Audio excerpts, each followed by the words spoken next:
The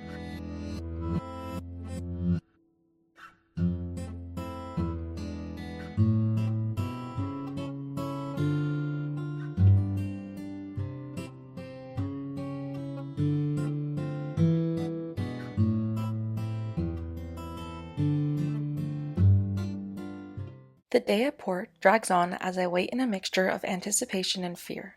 I'm not even exactly sure what I hope to uncover, but I think I just want a sign, something to point me in the right direction. Or just in the general direction of what I should do next, to take me out of this oblivion of nothingness that I feel every day. I watch as the sun positions itself much lower in the sky than it was before, squinting against the blur of the balmy beams coming from the horizon. I find Sol and Wendell talking in the distance, but instead of joining their conversation, I choose to wait for Sol to receive his coin for the day before I make my entrance. Thankfully, it doesn't take too long for their conversation to end. The bronze medal sparkles as it moves between the two of them, as if the sun decided to use the remainder of its energy to bless their mundane exchange. With his keep in hand, Sol begins to make his way toward me, offering a quick nod of his head in goodbye, along with his trademark kind smile as he passes. After all day, the boy's clothing has become ragged and dirty, the mixture of his sweat and the salty air making it hang from his limbs in oversize. He is still apprenticing for Wendell, learning his position on the dock in hopes of one day taking over. I'm not even a choice for the future. Not that I can be. Not without a root. Not that I dream of it anyway. As beautiful as the natural fauna around me is, and how used to the labor I have become, my life here feels stagnant and unmoving. I feel vacant, letting each day pass me by without a care for whether it may be my last. Sol is the obvious choice anyway. His family is of the sand, so he can navigate all the dust storms that Saba so often experiences, better than anyone who's ever worked on these docks before. Besides his smaller size, he looks as if he could be my age. It's his leathered, tawny skin that ages him, but he's still young. If I had to guess, I would say he's around half my age, maybe 13, but no older than that. He doesn't come from all that much, but he carries himself as if he might have more. I find myself both admiring him and envying him for his gentle nature. Regardless of his family's struggle for good living wages, it is as if he has been untouched by the horrors that take place in this world. There's a part of me that's happy there are still people like that out there, even if I do not quite belong among them anymore. I give him a soft smile, unable to stop it from faltering as he goes by, leaving me no excuse but to face Wendell and his very likely sour mood. Before I can talk myself out of speaking to him and just leaving in secret, I urge my body to take the first few steps in his direction, knowing I must at least warn him of the newest flurry of rumors going around. With the slow sunset beginning to take place behind him, he looks like nothing more than a black shadow at first. It takes a second for my eyes to adjust to the brightness of the golden hue against his backside. Sol done for the day? I ease into the conversation, feeling the force of the open sea breeze slap against my face, much stronger than it was earlier. The eyes that search mine are rimmed with a galled fire that makes it clear he's sober again. The boy had to get to his family for supper. Dario will have served something up by now too. You should go home and rest before you return for the night. I dread the thought of having to come back after an already exhausting day outside, and this feeling is only amplified by the tightness in the newly sunburned skin on my cheeks. But I feel gratitude for his early dismissal, and his higher spirits, despite his temporary sobriety. Relying on this moment of serendipity, I might as well say it all at once if the opportunity presents itself so plainly. Very well then, I soothe, deliberating the customary stiffness of his expression before continuing. By the way, you should speak to the boys at home. I fear one of them attempted to join the Navy on a whim. Even with the hazardous account, the words almost sound like a joke as they leave my lips. Upon actually comprehending the information, which takes a moment longer than just the action of hearing it, the wrinkle between his brows becomes more prominent. Clearly, he does not find any of this amusing. What did you just say? Captain Nassim, I offer, even though he didn't ask. His nose scrunches tightly in physical repulsion, as he further computes how all the pieces might fit together. And then, as if a switch flipped, that familiar underlayer of anger begins to bloom within him. I've never been so certain of not wanting to be here long enough to see how far it goes this time.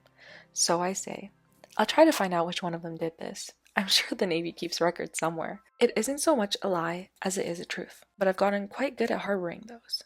After a day of ruminating, I've determined that I'm going to the Navy's main post of command, the outpost, to investigate which one of the children would do such a thing. But what Wendell doesn't need to know is that I'm also going to attempt to gather information on my brother's departure. It's likely a terrible plan, really, he won't be content with either of the two options. Still, it's important that I keep this part to myself, because if Wendell knew what I was planning, he would, without a doubt, completely lose it on me. We haven't spoken of Cass in over 4 years, and it's not without reason. He saw the devastation painted on my face the day I was free to leave the orphanage, but chose not to, as my brother's absence continued to remain unresolved.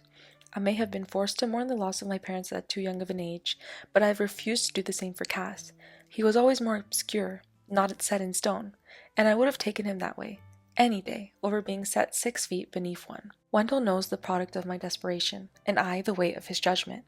Seeing as we are at an impasse, we don't spare a second more talking about it. You aren't going anywhere but home, Mela. And then I shall see to it that you return to this dock to relieve me. Nothing less, nothing more. Understood. The inferno I witness growing within him seeps into his hushed tone as he glares at me. Wanting anything but to make a scene or cause an uproar, I make a show of my false concurrence with a silent nod before slipping away from him. Mila! He reels me in again with his call when I'm already halfway across the dock. I turn around to face his scowl of disapproval, so discernible even over the distance. Understood? Understood, I lie, before quickly turning away a second time to shuffle off the dock, hoping he doesn't follow me the rest of the way. Nothing is going to stop me from this. It's all I have. I feel as the hopelessness seeps into my bones and threatens to take over me. The rational part of me knows that, should I find nothing, if I reach a dead end, that I'll have to stop my childish search and end my waiting. However, the prospect of it is not an option that I want to consider. But I consider it nonetheless, because I must make unspoken promise to myself for Wendell and Daria's sake. I will not be the reason they face more trouble here. No matter what happens, some kind of result will come from this, and things will be better. I just have to hope that it works out in a way that simultaneously serves my favor and their safety. As soon as I am out of Wendell's sight, I bunch the linen of my skirts into my fists and jog through the busy streets. While the docks may have emptied out with the setting of the sun, things in town are just getting started. People of all sorts crowd the area. Merchants call from their shops, eager to latch onto a passerby and sell their wares. I nearly stumble as I step out of the way of a drunken man whose body threatens to crush mine as he trips down the steps of a lady's tea house. I do not even begin to question why he was there in the first place. I still have some time before it gets dark, but I hurry anyway through the maze of establishments to get to my destination at the center of its reach. Luckily for me, I have lived here long enough to know the fastest routes and paths through the overflowing town. I enter a dimming alleyway, wedged between 2 rowdy taverns, and quicken my pace even more to escape the stares of waiting patrons that pour into the street. It's best if I hurry, as it's never wise to be out after dark. You never know what type of hungry creature you might bump into. Sapa sits on a hillside near the Zulan Sea. While the busiest avenues of the town are found closest to the shore, less popular shops and residential homes increase in density the higher up you go. The luxury and the cleanliness also swell the higher you go. As I exit the alleyway on the other side, I find myself on a narrow road covered in the same limestone that forges most of the structures around me. However, it looks more polished and 1,000 times quieter. The tension in my shoulders melts away as soon as I enter the more secluded area. To my left, I watch as 2 hooded figures, who I assume are a couple, stroll down the road, hand in hand. To my right, in the distance, I see a cluster of sailors climbing the steps of the steepening hill in ordered lines. And straight ahead, above and beyond the blue roofs of the establishments in front of me, I spot the sharp twin peaks of the outpost. At their tips, flags bearing the same symbol that adorns all their vessels snap in the growing wind. That's where those sailors are headed, and that's where I need to be too. I ascend the steps lining the pavement, watching as the outpost increases in size when I near it. At first glance, the building doesn't look like anything special. In fact, it blends perfectly. Limestone identical to that of the pathways designated for pedestrians to walk on, scales the walls in the same uniform pattern. The only distinction between the ground and the partition is a simple border of rock that is placed in the opposite direction. And, despite the doors being at least 2 times my size and height, they share the same blue, weathered look as the copper roofs crowning the building. If I were to go higher, I would find myself at the edge of the forest that envelops each outer boundary of the town, but then again, no one ventures higher unless they have money to do so. As I approach the handles, I scan the walls, now realizing that they are encrusted in what appears to be real gold. That same luxurious metal surrounds the 2 small windows that are positioned much higher than I stand, or can freely see into. Honestly, the most surprising thing is that it has not yet been stolen after all this time, being displayed so publicly. Perhaps no one thought it to be genuine, or maybe they weren't equipped with the tools to excavate it. But now that I take a closer look, I notice a few chips here and there. The sailors that I was following up the hill must have already made their way inside, because the area around me is a lot emptier than I expected. Desolate, even. Wrapping my trembling fingers around the iron grips, I pause to take a deep breath and steady my thoughts. I'm breaking the one rule Wendell and Daria made for the children of the orphanage: to never reveal your identity under any circumstances. Something impossible in a place like this, where everything is governed by formalities and informalities. If it isn't already obvious, I should add that I've never been here before. Ignoring my internal panic, I push against the heavy door, cringing when it creaks against the hinges that secure it in place. Although the air is just as thick with moisture as it was outside, a strange coolness seeps from the decorations within. The floor is ornamented with an off-white marble that gleams in the fading light, slipping through the half-open door, and the walls are outfitted with regal paintings, each lined with similar golden trim. The inside is just as desolate as the outside. There is not a single person in this room, only the secretary sitting at his desk by the entrance. The older man looks up at me through his spectacles as I shut the door, as if the duration of my loitering has just now registered in his mind, that it could not possibly result from anyone who actually belongs here. He wears the same uniform as every other sailor, but his buttons are adorned with bronze, indicating his lower rank. "Are you lost, miss?" he asks, concerned, as if he's not used to visitors, especially not women, in his station. No." I step up to the wooden desk, careful not to further disturb the already disturbed mess of papers on it. "I was wondering if you have any records of executions from the past decade. I heard the Navy keeps the names written." He lifts the thin frames off his face, idly fiddling with the cloth between his fingers as the size of his green eyes, magnified just moments ago, shrinks. He glances down at his busy hands, as though pondering the question himself. "And what might a lady like you be looking for in execution records?" "A passing of a distant cousin," I speak indifferently, the response so quick that it catches me off guard. "My family is in town and want to know more about what happened." Struggling to find my words, I pose the last part as if it is a question. "It's not." He doesn't look convinced as he places his spectacles back onto his face, pressing them up his pointed nose, enlarging his eyes again. But to my luck, he waves any lingering suspicion off. "Family," he begins, pausing to stand and lean over the table to whisper the rest, as if we might bond over the relatability of the word. "They're the worst." And then, without any further discussion, he gestures for me to follow him down the hall of the ground room. As we walk, I regard the paintings on the wall, all depicting similar scenes of legendary ships on the water. They are marvelous works of art. Someone with unimaginable talent must have created these. Each stroke seems as though it might come off the canvas and step into this life, toward me, as if each oiled and monstrous wave is actually battering against the hulls of these vessels. I find myself wishing I could be transported into one of them. When we reach the end of the hall, the man takes me into what looks like a library, revealing its contents upon unlocking a bolted door. It is less opulent than it is messy, a stark contrast from the room before, but I think I like it more. Shelves lined with journals are stacked upon each other under the low ceiling, leading me to a particular set of books, each covered in the same sandy dust that blankets most of the land. I have to hold back a sneeze as he lifts one of them, brushing off clouds of aged filth right into my mouth. "Ah, here it is," he asserts, completely unbothered by my momentary, but aggressive, sniffling. "This might be what you're looking for," he adds, handing me a scratch journal bound with a tight strap. "I'll be right by the door."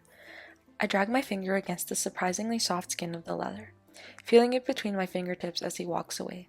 I hope for it, everything that might be hidden within, to serve as a means of calming the nervousness brewing in my belly. I would know if my brother was executed, right? Wouldn't it have been public long ago? Everyone knows the Navy isn't against orchestrating hangings in front of the masses. Hesitantly, I open the logbook and start trailing my finger down each page, scanning for any piece of identifying information.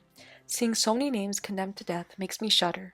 The entire purpose of this book is enough to set even the most level-headed person into a panic. As I devour each chronicle with apprehensive anticipation, I find no mention of my brother's name. However, what I do find is very well just as alarming. Most of the crimes that these people were convicted for relate to being nameless. Sure, there are mentions of murders and petty thefts, but this reason is scribbled down for more than half of the names populating the journal. I immediately shut the book, perhaps a little louder than I should have, and shove it back on the shelf with its predecessors. I found nothing I didn't already know, and I should have expected that. Yet, I feel sparks of hope in my chest, appreciating that Cass is at least alive somewhere. Possibly. When I make my way toward the sailor waiting for me in the doorway, the rigidity of my entire body sets in, and it finally resonates that I shouldn't be here, that I should have never been here. Wendell was right to order me home. "Did you find what you were looking for, miss?" he asks in a chipper tone. I almost jump at his enthusiasm, but I force out my crafted lie. "Yes, thank you. I'll be sure to bring the news to my family. I know they'll be happy to know the reason for my dear cousin's death." Going against my best interests, I choose to continue the conversation. "I do have one more question, though." He bats his yellowed eyelashes at me, ignoring the irony seeping through my words, and nodding in approval. "You see," I say as we start walking back to his station, "the family I told you about, the one that's visiting, heard of nameless children trying to join your cause, and they feel a bit worried that such feral urchins might be trying to infiltrate the Navy in such a place like Saba. Is this true?" Finishing, I recoil at my capability to spin a story. I can only hope he buys my role as the scandal-obsessed villager. Disgust begins to work its way into his aged features. "I assure you, miss, anything that you may have heard is being taken care of. We have our best men out looking for the renegade as we speak," he answers, furrowing his brows as if I have somehow offended him, when in fact it should be me who is offended by his manner. This is my cue to leave. I may not have found the exact information I was looking for, but I got something. Whichever one of the boys is responsible for this is still safe at home, in hiding. It would be wise for me to go before the secretary begins to ask me questions of his own. The longer that I overstay my welcome, the more likely that I'll slip up. As he takes his seat at his desk, I walk toward the door to exit the outpost. However, before I can bid him farewell, he speaks first. "Where did you say your family was from, miss? And what route do you belong to?" The dreaded question. My body fully stiffens, like a rope pulling a taut sail into place. "They're from the Solon Islands." I plaster an eager smile on my face.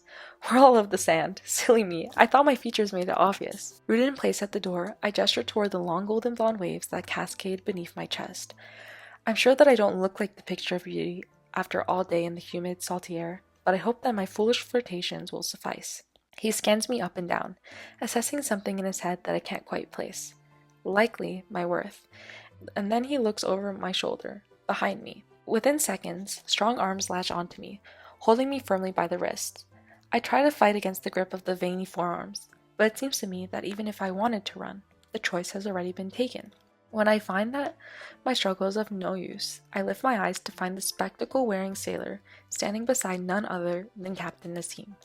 I grimace as I try to make sense of the situation, though it's quite hard to deny the obvious explanation. "I suppose we did end up meeting in town tonight." His voice is low and tentative as he smirks at me. He was looking forward to this. He tossed the bait, and I had unwittingly taken it. "I told you I do not provide that service, if that's what this is about," I say, my nose tilted upward in indignation, as I watch him roll his eyes in amusement. "Oh, please. You think my interest in you these past few years has been about spending a night together?" He laughs, and disbelief starts to fill me. "Well, maybe a little. But today, it's your pretty little wrist that I want to check." I start to fight against the man behind me, feeling the shake of my insides. "What are you talking about? You know me. I have nothing to hide." "If you have nothing to hide, you won't mind me checking. Am I right, man?" The murmur in pleasured agreement. "Be a doll, Mila." He definitely had an accusatory tone this morning, then. This confirms it. I have really messed things up this time. I should have known that there was more to his attention. Suddenly, this room doesn't feel so grand anymore, and the cold feel of the interior only worsens the rapid beating of my heart. He strides toward me with the confidence of someone who has already won.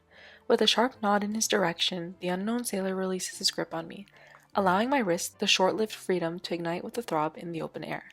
But no sooner am I let go than Nassim reaches for my left hand.